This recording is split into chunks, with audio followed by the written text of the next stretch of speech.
Grace, peace, and mercy unto you from our triune God. Amen.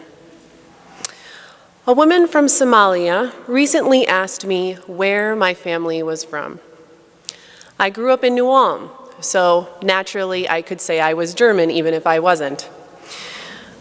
But my father's side of the family is full of Germans, and so I gave her the easy answer: Germany.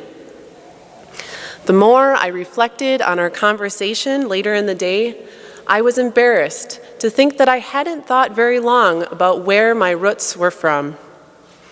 I am so far removed from my ancestors and their stories that once made the trek to the United States and then to Minnesota that it hadn't even crossed my mind.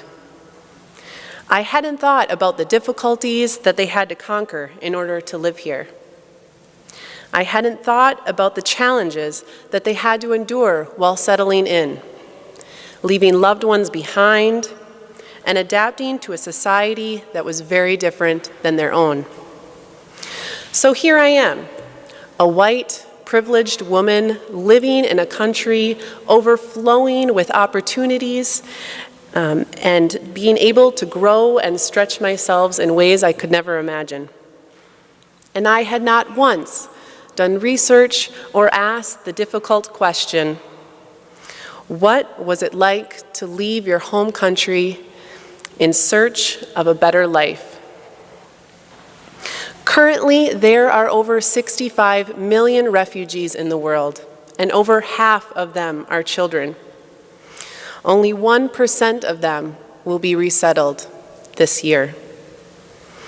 Children do not ask to be born into a world of violence and pain and fear. Parents do not wish their children to grow up into this world. Refugees are here legally and have endured an extreme vetting process. Many refugees do not have the luxury of learning the language before they come to the U.S. And we know that children are often the first to learn that language. And so now the roles are reversed. Imagine for a second what it would be like for your child to interpret what is happening to the world around you, a world that is completely foreign to the one that you grew up in. It is hard enough to leave your family, friends, and the life and identity that you had and that you knew in your country behind to come to the U.S. But then to add on top of that the amount of pain and traumatic experiences that you have endured is unbearable. Sometimes I wonder why it is that I was born here in the United States, a place where I will never have that loss in my life. Recently, I was training an interpreter for our office, and in my orientation, I talk about the refugees that we serve in our area. I knew that this particular lady was a refugee herself, and so I did not dig deep into what that meant. But the minute that I covered a PowerPoint slide that had an image of a refugee camp on it, she began to cry. Simply seeing the image brought back the pain and the suffering that she had long endured.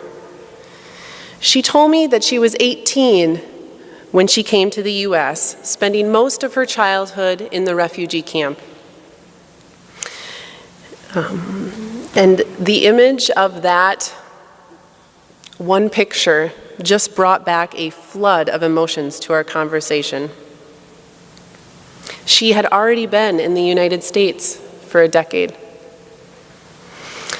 I know that God is working in and among these countries, but ultimately it is we who need to stand up and fight for them. We cannot always change what is happening there, but we can change the way we treat the people who arrive here and how we can help advocate for their safety and security. God is calling us to make the change in the world. If we could not live with the thought of a sibling being hurt or killed due to a bombing, then we must not stand for it happening to someone else. Whether we know someone personally or not, every story matters. Every account of gut-wrenching pain, every trial and tribulation, every new beginning matters. And in our gospel today, Christ has reinforced this by looking us straight into the eye as to say, I am the one being hurt, bombed, raped, abused, assaulted, and killed in my country. Will you help me?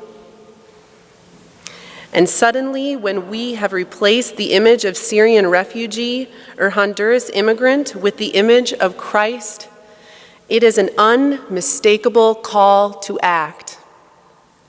Because we can no longer look at Christ and say, it's going to be okay in your home country. You just need to wait it out. Christ has asked us to give mercy abundantly to people that have stories and situations that we will never be able to understand because we are not in their shoes. Giving mercy as it was given to us first through Christ is something that we need to bring to the table every day. We do not need to have a lot of money, a certain status in our community, a high level of education, or the biggest house. Luckily for us, Christ is not measuring us in the way that our society does. God is measuring us in how we treat each other. And when we begin to do that, we see that all of our needs and wants are very similar. We are thriving here because others have seen the image of Christ in us. And so we must reciprocate. At Minnesota Council of Churches, I have the pleasure of organizing the Tapestry Project with a team of wonderful people from various sectors in town. The Tapestry Project, which happens in the fall and spring, brings in area refugees, immigrants, stakeholders, and people currently living in Mankato and North Mankato area to bridge the gap that turns neighbors into communities. Neighbors are meeting neighbors, and we are breaking down the walls that divide us. At the first session, we end the morning with going around the circle, stating our name, our family size, how we arrived in Mankato, and our hopes for the future.